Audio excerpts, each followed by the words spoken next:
Hi guys, so welcome back to my YouTube channel again. So ഇന്ന് നമ്മുടെ second day in Amsterdam ആണ്. നമ്മളപ്പോൾ ഇൻട്രസിറ്റി ഒക്കെ എടുത്ത് ഗീത്തോണിൽ പോകാൻ പോവാണ്. ഗീത്തോണിലെ ടിക്കറ്റ് നമ്മൾ ഓൾറെഡി എടുത്തിട്ടുണ്ട്. അതിന് ഏകദേശം ഒരാൾക്ക് ഒരു 35 യൂറോസാണ് ആയത്. സോ നമ്മൾ ഇൻട്രസിറ്റി ട്രെയിനിൽ പോയിക്കൊണ്ടിരിക്കുകയാണ് ആംസ്റ്റർഡാമിൽ നിന്ന് ഗീത്തോണിലോട്ട്.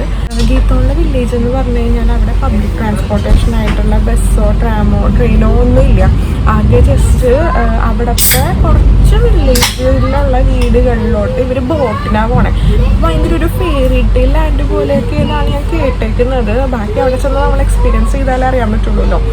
അപ്പോൾ അവിടെ ചെന്ന് നമ്മളൊരു ബോട്ട് റെന്റിനെടുത്ത് നമ്മൾ തന്നെ നമുക്ക് അവിടുത്തെ സൈറ്റ് സീയിങ്ങിനൊക്കെ ഈ വഞ്ചിയിലൂടെ പോയി വെള്ളത്തിലൂടെ ഇങ്ങനെ സൈഡിലൊക്കെ ഉള്ള വില്ലേജും വീടുകളൊക്കെ കാണാമെന്നാണ് പറയണത്. സോ നമുക്ക് അതിലോട്ട് പോവാം.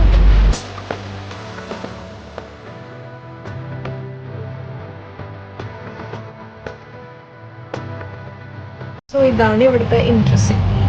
നമ്മുടെ ജർമ്മനിയിലെ പോലത്തെ ഒരു വൈബ് തന്നെയാണ്, വേറെ വ്യത്യാസമൊന്നുമില്ല. പിന്നെ സീറ്റിലാണ് കുറച്ച് പുരോഗമനം, ഒരു തിയേറ്ററിലുള്ള ഒരു സീറ്റ് പോലെയാണ്. പക്ഷെ ജർമ്മനിയിൽ കുറച്ചും കൂടെ ഇത്രയും കംഫർട്ടബിലിറ്റി ഇല്ലാത്തൊരു സീറ്റാന്ന് വേണമെങ്കിൽ പറയാം. അല്ലാതെ എനിക്കെല്ലാം ഒരേപോലെ തോന്നണേ. ഇതാണ് നെതർലാൻഡ്സ് വൈബ്. ആ കാണുന്നതാണ് സ്ലിം ബ്രിഡ്ജ്, ചെറിയ ബ്രിഡ്ജ് കേട്ടോ അത്. പിന്നെ ഇങ്ങനെ എല്ലാ വീടുകളിലും ഇങ്ങനത്തെ ഒരു സ്ട്രക്ചർ തന്നെയായിരിക്കും. പിന്നെ ഈ ബിൽഡിംഗ് എന്നൊക്കെ പറഞ്ഞാൽ കുറച്ച് സിറ്റി ആയതുകൊണ്ടുള്ള ഡിഫറെൻറ്റ് ബിൽഡിങ്സ് ആണ്. എനിക്ക് പ്രാഗിലും ബുഡാപെസ്റ്റിലും ഇവിടുത്തെ ഇൻഫ്രാസ്ട്രക്ചർ ഭയങ്കര വെറൈറ്റി ആയിട്ട് തോന്നി. ഈ ബിൽഡിംഗ് അല്ല, അല്ലാതെ വേറെ കുറച്ച് ബിൽഡിംഗ് ഞാൻ വന്ന വഴിക്ക് ബസ്സിന് കണ്ടായിരുന്നു. ആ ബിൽഡിങ്ങിൻ്റെ ആർക്കിടെക്ചർ തന്നെ ഭയങ്കര സൂപ്പറാണ്. സോ ട്രെയിൻ ഇറങ്ങി നമ്മൾ ബസ്സിൽ കയറിയതോടെ ആ വൈബേ അങ്ങോട്ട് മാറി. നമ്മൾ വേറെ ഏതോ പുതിയ സ്ഥലത്തെത്തിയ പോലത്തെ ഒരു സീനറിയൊക്കെ ആയിരുന്നു ഇവിടെ. ഇത് കണ്ടപ്പോൾ തന്നെ ഞാൻ ഭയങ്കര എക്സൈറ്റഡ് ആയി. വെനീസ് ഓഫ് നോർത്ത് അല്ലെങ്കിൽ ഹോളണ്ട് എന്നാണ് ഗീത്തോൺ അറിയപ്പെടുന്നത്. ഈ ഒരു ലേക്കിനെ കണക്ട് ചെയ്ത് തന്നെയാണ് ഗീത്തോണിലെ മെയിൻ സിനറിക് വ്യൂസ് ഉള്ള ആ ഒരു ഏരിയയും കണക്ട് ചെയ്തിട്ടുള്ളത്. നമ്മളപ്പോൾ ആ ഏരിയയിലോട്ട് പോയിട്ടാണ് ബോട്ട് റെന്റിന് എടുക്കുന്നത്. എന്നാലും ഇവിടെ കൂടെയും കുറേ ബോട്ട് റൈഡ്സ് നമുക്ക് കാണാൻ കഴിയുന്നുണ്ടായിരുന്നു. അപ്പോൾ എനിക്കൊരു ഡൗട്ട്, ഇനി ഇവിടെ ഇറങ്ങിയിട്ട് ബോട്ട് റെന്റിന് എടുക്കണോ? പക്ഷെ നമ്മൾ ഗൂഗിൾ മാപ്പിനെ വിശ്വസിച്ച് മുന്നോട്ട് പോവുകയാണ് ചെയ്തത്. അപ്പോൾ ഗീത്തോൺ വില്ലേജിലെത്തി. 2 ട്രെയിനും ഒരു ബസ്സും കയറിയിട്ടാണ് എത്തിയേക്കണത്. ഇനി നമ്മൾ ബോട്ട് റെന്റിനെടുക്കാൻ പോവാണ്. അതിനൊരു ബോട്ട് റെന്റൽസ് എന്ന് പറഞ്ഞിട്ട് ഒരു വെൽക്കം ബോർഡ് പോലെ വെച്ച ഒരു സംഭവമൊക്കെ ഉണ്ടായി. അപ്പം അതിൽ ഗൂഗിൾ മാപ്പ് നോക്കി വന്നേക്കുവാണ്. സോ നല്ലൊരു വില്ലേജ് കൈൻഡ് ഓഫ് ഏരിയയാണ്. നമ്മൾ വന്ന വഴിക്ക് തന്നെ കുറേ കാഴ്ചയൊക്കെ കണ്ടു. അവിടെ നിന്നേ നമുക്ക് ബോട്ടിന് റെന്റിനൊക്കെ എടുത്ത് വരാം. എല്ലാവരും അങ്ങനെയൊക്കെയാണ് ചെയ്യാറ്. സോ ഞാൻ സ്ഥലം കാണിച്ചു തരാം. വീടൊക്കെ കണ്ടോ, സിറ്റിയിൽ നിന്നുള്ള ആർക്കിടെക്ചർ മാറി വേറൊരു വില്ലേജിൻ്റെ വൈബ് പിടിച്ചിട്ടുള്ളൊരു വീടൊക്കെയാണ് ഇവിടെ മെയിൻ എല്ലാ സ്ഥലത്തോളം. സോ ഗൈസ്, നമ്മൾ ഗീത്തോൺ വില്ലേജിൽ എത്തിയിരിക്കുകയാണ്. ഇതൊക്കെയാണ് ഇവിടുത്തെ ഇൻഫ്രാസ്ട്രക്ചർ വീടിൻ്റെ. നമ്മൾ ആംസ്റ്റർഡാമിൽ കണ്ട ആ ഒരു രീതിയേ അല്ല ഇവിടുത്തെ വീടിനൊക്കെ. ഒരു വെറൈറ്റി വില്ലേജ്, പക്ക വില്ലേജ് കൈൻഡ് ഓഫ് ആർക്കിടെക്ചർ ആണ് ഈ വീടൊക്കെ. നോക്കും, നല്ല കോസി ആൻഡ് പ്രിറ്റി ആയിട്ടുള്ള വീടാണ്. പിന്നെ ഈ വഴിയാണ് നമ്മൾ ബോട്ട് റെന്റിനെടുക്കാൻ വേണ്ടി പോകണമെന്നാണ് ഗൂഗിൾ മാപ്പ് കാണിച്ചേക്കണത്. സോ നമ്മൾ ഗൂഗിൾ മാപ്പിനെ ട്രസ്റ്റ് ചെയ്ത് പോവാണ്. പിന്നെ ഈ വില്ലേജിൽ ബോട്ട് മാത്രമേ ഉള്ളൂ, അല്ലാതെ ട്രാമോ ബസ്സോ ട്രെയിനോ ഒന്നും ഇല്ല. നമ്മൾ ഇവിടം വരെ നമുക്ക് ബസ്സുണ്ട്. അത് കഴിഞ്ഞ് നമ്മൾ കിലോമീറ്ററുകളോളം നടന്നിട്ട് തന്നെ വേണം ബോട്ട് റെന്റിനെടുക്കാൻ. ഇവിടത്തെ മാത്രം ഗീത്തോൺ വില്ലേജിന്റെ വീടുകളുടെ റൂഫ് ഒരു തരം പുല്ല് കൊണ്ടാണ് ഇവര് തന്നെയാണ് ചെയ്യുന്നതെന്നാണ് അറിഞ്ഞത്. അത് ഓരോ 30 ഇയേഴ്സിലും മാറ്റും. അതിൻ്റെ കുറച്ച് പണികൾ നടക്കുന്ന വിഷ്വൽസ് ആണ് നമ്മൾ മുന്നേ കണ്ടത്. ആംസ്റ്റർഡാം നെതർലാൻഡ്സ് ആ ഒരു ആംബിയൻസിനേലും ഭയങ്കര ഡിഫറെൻ്റ് ആയിട്ടുള്ളൊരു ആംബിയൻസ് ആയിരുന്നു ഈ ഒരു വില്ലേജിൽ. ഭയങ്കര പീസ്ഫുള്ളായി, ലൈഫിനെ ഭയങ്കര റൊമാൻറ്റിസൈസ് ആയിട്ട് കാണണമെങ്കിൽ എന്തായാലും നിങ്ങൾ ഈ വില്ലേജിൽ വന്നിരിക്കണം. പിന്നെ ഈ വില്ലേജിന്റെ ഒരു വോ ഫാക്ടർ എന്ന് പറഞ്ഞു കഴിഞ്ഞാല് പബ്ലിക് ട്രാൻസ്പോർട്ടേഷനോ കാർസോ ബൈക്സോ ഒന്നുമില്ല. ജസ്റ്റ് ബോട്ട്സും ബൈസക്കിൾസും മാത്രമേ ഉള്ളൂ. ഇവിടുത്തെ ആളുകള് ലൈഫിന്റെ കൺവീനിയൻസിനെ പറ്റിയല്ല അവർ ചിന്തിക്കണം, ലൈഫിന്റെ സിംപ്ലിസിറ്റീനെ പറ്റിയാണ്. ഒരു വീട്ടിൽ നിന്ന് അപ്പറേ വീട്ടിലോട്ട് പോകണമെങ്കിൽ ഒന്നെങ്കിൽ ബോട്ട് അല്ലെങ്കിൽ ഈ വുഡൻ ബ്രിഡ്ജ് വേണം നമ്മൾ ചൂസ് ചെയ്യാനായിട്ട്. വെറൈറ്റി പൂക്കളൊക്കെ ഉണ്ട് ഇവിടെ. വീടൊക്കെ എന്ത് രസമാണ്, ഭയങ്കര കാം ആൻഡ് ക്വയറ്റ് ആയിട്ട്, വണ്ടികളുടെ നോയ്സ് ഒന്നും ഇല്ലാതെ റിട്ടയർമെൻറ്റ് ലൈഫൊക്കെ ആഘോഷിക്കാൻ തന്നെ ടീംസൊക്കെയാണ് ഇവിടെ ഉള്ളത് മെയിനായിട്ട്.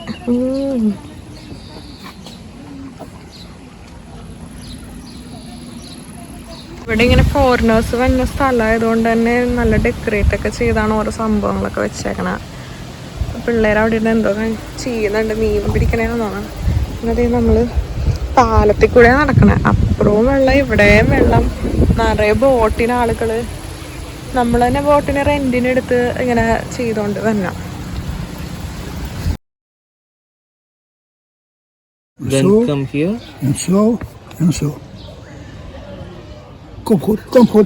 Come. Is there any islands or something we can park? Yeah, okay. Yeah, so we can park the boat and take pictures, right? നമ്മൾ ഈ അപ്പാപ്പൻ്റെ അടുത്ത് നിന്നാണ് ബോട്ട് റെന്റിന് എടുക്കുന്നത്. ഒരു പാവ അപ്പാപ്പൻ. ഇവർക്കൊക്കെ ഈ ബോട്ട് ഇങ്ങനെ മേടിച്ചിട്ടിട്ട് റെന്റിന് കൊടുത്തു കഴിഞ്ഞാൽ അങ്ങനത്തെ ഒരു എൻ്റർടൈൻമെൻറ്റും ആയി, ഒരു വെറുതെ ഇരിക്കണ്ട. കാരണം ഇവർക്കൊന്നും ഇതിൻ്റെ ആവശ്യമില്ല എന്നാണ് തോന്നണേ. ഇത്രയും നല്ലൊരു പാപ്പൻ്റെ വീടാണിത്. പാപ്പൻ്റെ വീട് ഇത്. വീടിൻ്റെ അടുത്ത് തന്നെ ഇങ്ങനെ കുറേ ബോട്ട്സൊക്കെ ഇട്ടിട്ടുണ്ട്. വന്നവർക്ക് ഇങ്ങനെ ബോട്ട് വലിച്ചു കൊണ്ടുവന്നിട്ടിട്ട് നമുക്ക് ഡീലൊക്കെ ആക്കിയിട്ട് പോവാം. പിന്നെ അതിൻ്റെ കൂടെ മാപ്പും തരും. അപ്പോൾ ഇവിടുത്തെ മെയിൻ അട്രാക്ഷൻ ബോട്ട് സർവീസും കനാൽ ക്രൂസും ആയതുകൊണ്ട് നമ്മൾ വന്നിടത്ത് തന്നെ കുറച്ച് ബോട്ട് റെന്റൽ ടീംസിനെ കണ്ടായിരുന്നു. അവരുടെ അടുത്ത് എൻക്വയറി ചെയ്തപ്പോൾ 2 hours-ന് 70 euros പറഞ്ഞത്. അത് കുറച്ച് കോസ്റ്റ്ലി തോന്നിയത് കൊണ്ട് നമ്മൾ കുറച്ചും കൂടെ മുന്നേ നടന്നപ്പോഴാണ് അപ്പാപ്പനെയും ബോട്ടിനെയും കാണുന്നതും പരിചയപ്പെടുന്നതും. ഈ അപ്പാപ്പൻ്റെ അടുത്ത് നമ്മൾ 2 hours-ന് 35 euros-ന്റെ ഒരു ഡീലാണ് ഉറപ്പിച്ചത്. പക്ഷേ ബോട്ട് കൈ കിട്ടിയപ്പോഴാണ് എന്തുകൊണ്ടാണ് ഇത്ര എമൗണ്ട് കുറവെന്ന് മനസ്സിലായത്. കാരണം ഒരു ബെല്ലും ബ്രേക്കും ഇല്ലാത്തൊരു ബോട്ടും നമ്മൾ തിരിക്കണടത്തോട്ടല്ല ഈ ബോട്ട് പോകുന്നത്. ജസ്റ്റ് ഒരു കാറ്റിന്റെ ഒഴുക്കിനും പിന്നെ പുറകെ പിന്നെ ബോട്ട് തള്ളി വിട്ട് കഴിഞ്ഞാൽ ആ ഒരു ഡയറക്ഷനിലായിരുന്നു ഈ ബോട്ട് പോയിക്കൊണ്ടിരുന്നത്. പിന്നെ just go with the flow എന്നാണല്ലോ. അതുകൊണ്ട് ലൈഫ് പോലെ തന്നെ ബോട്ടിലിരുന്ന് എവിടെയാണ് എത്തുന്നത് അവിടെ എത്താന്നുള്ളൊരു. പിന്നെ ഈ എല്ലാവരും നല്ല ചില്ലായി നല്ലൊരു പ്രൊഫഷണൽ വേയിൽ ബോട്ട് ഓടിക്കുമ്പോൾ ഞാനും ഇത് ഭയങ്കര സുഖം പരിപാടിയല്ലേ. അവരുടെ സ്റ്റിയറിംഗിൽ പിടിച്ച് അങ്ങോട്ടും ഇങ്ങോട്ടും തിരിച്ച് പിന്നെ ആക്സിലറേറ്ററിൽ വെള്ളം ഉണ്ടാകും, അതിൽ സ്പീഡും കൂട്ടിയാൽ മതി എന്ന് ഓർത്തോണ്ടായി ഇരുന്നത്. പക്ഷെ ഇതൊരു ഓട്ടോയിലൊക്കെ കിക്കർ അടിക്കണ പോലത്തെ ഒരു സാധനവും പിന്നെ ആ സ്റ്റിയറിംഗും മാത്രം ഉള്ളായിരുന്നു ഈ ബോട്ടിൽ കൺട്രോളബിൾ ആയിട്ടുള്ള. അപ്പൊ അതിന് സ്പീഡ് കൂട്ടുമ്പോ ബോട്ട് ഒരു വശത്തോട്ട് പറന്നു പോവായിരുന്നു. ആദ്യം നമ്മൾ ശരിക്കും പേടിച്ചു പോയി. പിന്നെ അതിന്റെ നാക്ക് പിടികിട്ടി എങ്ങനെയൊക്കെയോ നടുക്കടലെത്തി. ഇതാണ് ബോട്ട് റൈഡ്. ആ മാപ്പിൽ കാണിച്ചിരുന്നില്ല, മാപ്പിൽ കാണിച്ച പോയിന്റ് 1 കഴിഞ്ഞു. ഇനി നമ്മൾ അടുത്ത പോയിന്റിലോട്ട് പോയിക്കൊണ്ടിരിക്കുന്നതാണ്. അടുത്ത പോയിന്റ് ഏതാണെന്നൊന്നും അറിയത്തില്ല, എന്നാലും എല്ലാം ബോട്ടിന്റെ പുറകെ ഫോളോ ചെയ്ത് പോവാന്ന് വിചാരിച്ചു. ഇതൊരു മസ്റ്റ് എക്സ്പീരിയൻസ് സാധനമാണ് ഈ ബോട്ട് റൈഡ്. എല്ലാവരും ഒന്ന് പേടിക്കും ജാക്കറ്റ് ഒന്നും ഇല്ലാത്ത കാരണം പേടോ എന്നൊക്കെ വിചാരിച്ചു. ഇത് മസ്റ്റ് ട്രൈ ആൻഡ് നമ്മൾ ഒരു വൺസ് ഇൻ എ ലൈഫ് ടൈമിൽ ആംസ്റ്റർഡാം വന്നു കഴിഞ്ഞ് കഴിഞ്ഞാൽ എക്സ്പീരിയൻസ് ചെയ്യേണ്ട ഒരു സംഭവം തന്നെയാണ്. ഇപ്പോൾ ഗീത്തോൺ എന്ന് പറഞ്ഞ സ്ഥലത്തിനെ പറ്റി കേൾക്കാൻ സാധ്യതയില്ല. ആംസ്റ്റർഡാമിൽ ഒരു 3 hours ഡിസ്റ്റൻസ് ഉണ്ട് ഈ ഒരു പക്ഷേ ഇത് ഒരു സ്ഥലം തന്നെയാണ്. ഈ വില്ലേജിൻ്റെ ലൈഫ് സ്റ്റൈൽ കാണുന്നതും ഈ ഒരു ഇവിടുത്തെ ഹൗസസ് കാണുന്നതും ഈ ബോട്ട് റൈഡൊക്കെ സൂപ്പറാണ്. കുറച്ച് എക്സ്പെൻസീവ് സൈഡാണ്, പക്ഷെ എന്നാലും പോത്ത മണി. ആദ്യം നമ്മൾ ഈ പോർഷനിൽ എത്തിയിട്ട് തിരിച്ചു പോയതാണ്. ബിക്കോസ് ഇവിടെ ഭയങ്കര വിൻഡിയും വെള്ളത്തിനും ഭയങ്കര ശരിക്കും നമ്മൾ നടുക്കടലെത്തിയ ഒരു വൈബായിരുന്നു. ബോട്ട് പൊങ്ങിയും താന്നുമായിരുന്നു ഇരുന്നേച്ചത്. എന്നിട്ട് തിരിച്ചു പോയിട്ട് നമ്മൾ എല്ലാവരും പറഞ്ഞു അത് റോങ് സൈഡാണ്, ഈ ബോട്ട് ഓടിക്കണ ആകെ 1 way ഉള്ളൂ എന്ന് പറഞ്ഞ് പിന്നെയും നമ്മൾ റൗണ്ട് ചെയ്ത് പ്രാർത്ഥിച്ചിട്ടൊക്കെ എങ്ങനെയൊക്കെയോ പിന്നെയും ബോട്ട് കൊടുക്കണ സ്ഥലത്തോട്ട് എത്തി.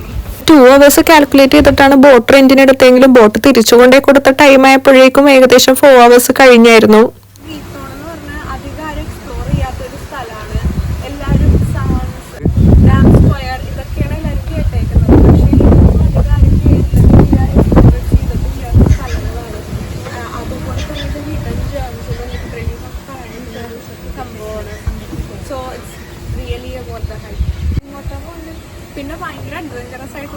പറ്റിയ കാണുമ്പോൾ എല്ലാവരും ഭയങ്കര ചില്ലായിട്ടിരിക്കുമെങ്കിൽ ഇവിടുത്തെ ആളുകൾക്ക് മിക്കവർക്കും സ്വിമ്മിങ് അറിയാം. പിന്നെ നമ്മുടെ കയ്യിൽ ഈ ഒരു ബോട്ടും, എത്ര പേരുണ്ട് അത്രയും പേരുടെ കയ്യിൽ ഈ ബോട്ടും പിന്നെ ഒരു പേപ്പറിൻ്റെ ഒരു മാപ്പും തന്നാണ് വിടുന്നത്. നമ്മൾ വേണമെങ്കിൽ ഡയറക്ഷൻസ് ഒക്കെ കണ്ടുപിടിച്ച് ബാക്കിയുള്ള ബോട്ടിൻ്റെ പുറകെ പോയി നമ്മൾ ഇവിടെ എത്തിച്ചേരണം. അല്ലാതെ നമ്മൾ റെസ്ക്യൂ ചെയ്യാനുള്ള ആളോ അല്ലെങ്കിൽ അറ്റ്ലീസ്റ്റ് ഒരു വള്ളി പോലെയൊക്കെ കിട്ടത്തില്ല, അതൊന്നുമില്ല ഇവിടെ. വേണം ഇതൊക്കെ ഡയറക്ഷൻസ് ഒക്കെ കണ്ടുപിടിച്ച് പോയി. നമ്മൾ നടുക്കടലെത്തിയായിരുന്നു, ഒരു 0.4 or 5 ഒക്കെ വന്നപ്പോൾ നടുക്കടലെത്തിയായിരുന്നു. ഇവിടെ ഭയങ്കര ഇങ്ങനെ ലിറ്ററലി നമ്മൾ കടലിലൊക്കെ കാണത്തില്ല ഇങ്ങനെ തിര അടിക്കണത്, അതുപോലെ തിര അടിച്ചിട്ട് ബോട്ട് ലിറ്ററലി പൊങ്ങിയിട്ടാണ് ഇരിക്കുകയായിരുന്നു. അപ്പോഴൊക്കെ ശരിക്കും പിടിച്ചു, എങ്ങനെയെങ്കിലും ഒരു പോയിന്റ് എത്തിയാൽ മതിയായിരുന്നു. പക്ഷേ ഇപ്പോൾ നമുക്ക് ബോട്ട് കൊടുക്കാറായി ഈ ടൈമിൽ, എന്നിട്ട് നമുക്ക് ആ ഒരു ത്രില്ല് മാറിയിട്ടില്ല. അഡ്വഞ്ചറസ് ആയിട്ടുള്ള ആക്ടിവിറ്റി എപ്പോഴും ഈ ഒരു എക്സ്പീരിയൻസ് നമ്മൾ ഓർക്കും. ഇപ്പം നല്ല ഭംഗിയാണ് നമ്മുടെ കണ്ണുകൊണ്ട് തന്നെ. ഞാനൊക്കെ സ്വപ്നത്തിൽ പോലും വിചാരിച്ചില്ലെങ്കിൽ ഇവിടെ വന്ന് ഇങ്ങനെയൊക്കെ ആംസ്റ്റർഡാമിൽ വന്ന് ഇങ്ങനത്തെ സ്ഥലങ്ങളൊക്കെ കാണാൻ പറ്റുന്നു. പക്ഷേ literally I feel so blessed. എൻ്റെ ബർത്ത്ഡേ ഇന്നത്തെ ഡേ ഇത്രയും നല്ലൊരു വില്ലേജിൽ ഇങ്ങനെ സെലിബ്രേറ്റ് ചെയ്യാൻ പറ്റിയാൽ എനിക്ക് നല്ല സന്തോഷം തോന്നുന്നുണ്ട്. ആൻഡ് നമ്മൾ ബോട്ട് കൊടുക്കാറായി ടൈമായി.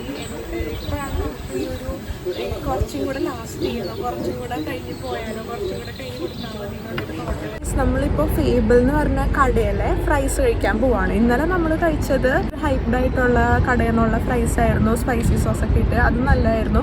പക്ഷേ ഇന്നിപ്പോൾ കഴിക്കാൻ പോകുന്നത് ഫേബിൾ എന്ന് പറഞ്ഞ കടയിലെ ഫ്രൈസാണ്. അത് ലോഡഡ് വിത്ത് ചീസ്, ഓണിയൻസ്, അങ്ങനെ കുറേ ടോപ്പിങ്സ് ഒക്കെ തന്നിട്ടുള്ള ഫ്രൈസാണ്. അത് ഭയങ്കര ഓവർ ഹൈപ്ഡ് ആയിരുന്നു. ഇന്നലെ നമ്മൾ വന്നപ്പോൾ ആ കട അടച്ച് പോയിട്ട് 9 മണിക്ക് വരാൻ പറഞ്ഞായിരുന്നു. ഇന്നിപ്പോൾ നമ്മളിപ്പോൾ നമുക്കത് ട്രൈ ചെയ്യാൻ പോകുന്നത്.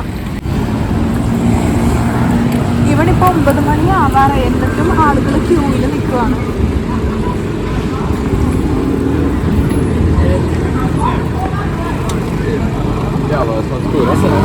ക്യൂ ആണ്.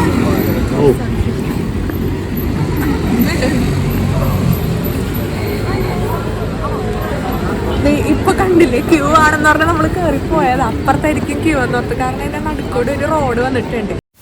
ഗീത്തോളോട്ടുള്ള ട്രാവലിങ്ങും ടിക്കറ്റിൻ്റെ കാര്യങ്ങളും കുറച്ചും കൂടി ഡീറ്റെയിൽഡ് ആയിട്ട് അറിയണമെങ്കിൽ ഡിസ്ക്രിപ്ഷൻ ബോക്സിൽ എൻ്റെ ഇൻസ്റ്റാഗ്രാം മെൻഷൻ ചെയ്തിട്ടുണ്ട്, അതിൽ മെസ്സേജ് ചെയ്താൽ മതിയാവും.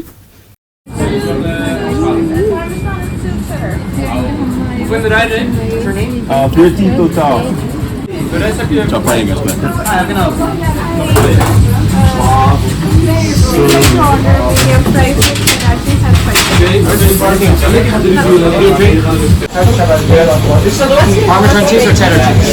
The most famous one is Parmesan cheese or cheddar cheese. And for me, can I get a chuck chuck or cheddar cheese? Yes. Your name can I have? Aziz. Aziz, would you like a drink? One Diet Coke?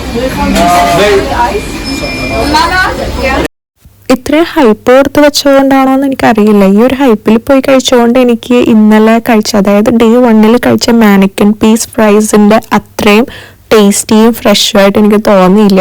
Personally എനിക്കിങ്ങനെ ഭയങ്കര oily ചീസും മയോ ഒക്കെ കൂടിയിട്ടുള്ള food കുറച്ച് കഴിക്കുമ്പോൾ തന്നെ എനിക്ക് മട്ടിക്കും. So അതുകൊണ്ട് എനിക്ക് ഭയങ്കരമായിട്ട് മടുപ്പായി.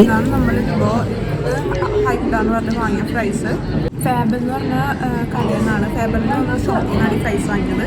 ഇത് fries with cheddar cheese and spicy mayonnaise ആണ്. എനിക്ക് ഫ്രാങ്ക്ലി എനിക്ക് മറ്റേ ഇന്നലത്തെ ഇതാണ് എനിക്ക് ഇഷ്ടപ്പെട്ടത്. ഇന്നലത്തെ മാനിക്കൻ പീസ് എന്ന് പറഞ്ഞാൽ അവിടെ കഴിച്ച ഫ്രൈസ്, അത് ഹോളണ്ടിൽ തന്നെ നമ്പർ 1 ഫ്രൈസ്. അത് കുറച്ചും കൂടെ നല്ല വെജസ് പോലത്തെ ഒരു കൈൻഡ് ഓഫ് ഫ്രൈസ് ആയിരുന്നു വിത്ത് സ്പൈസി സോസ്. എനിക്ക് അതാണ് കുറച്ചും കൂടി ഇഷ്ടമായത്. അത്ര ഹൈപ്പിനുണ്ട്, ഇത്ര ക്യൂ നിന്ന് വാങ്ങിക്കുന്നതുകൊണ്ട് എനിക്ക് ഹൈപ്പിനുള്ളതില്ല. അല്ലാണ്ട് വെറുതെ ചീസൊക്കെ ഇട്ട് നല്ല ചീസ് ബോളൊക്കെ കിട്ടി കഴിക്കാനായിട്ട് കൊള്ളാം. സോ അത്രേ ഉള്ളൂ.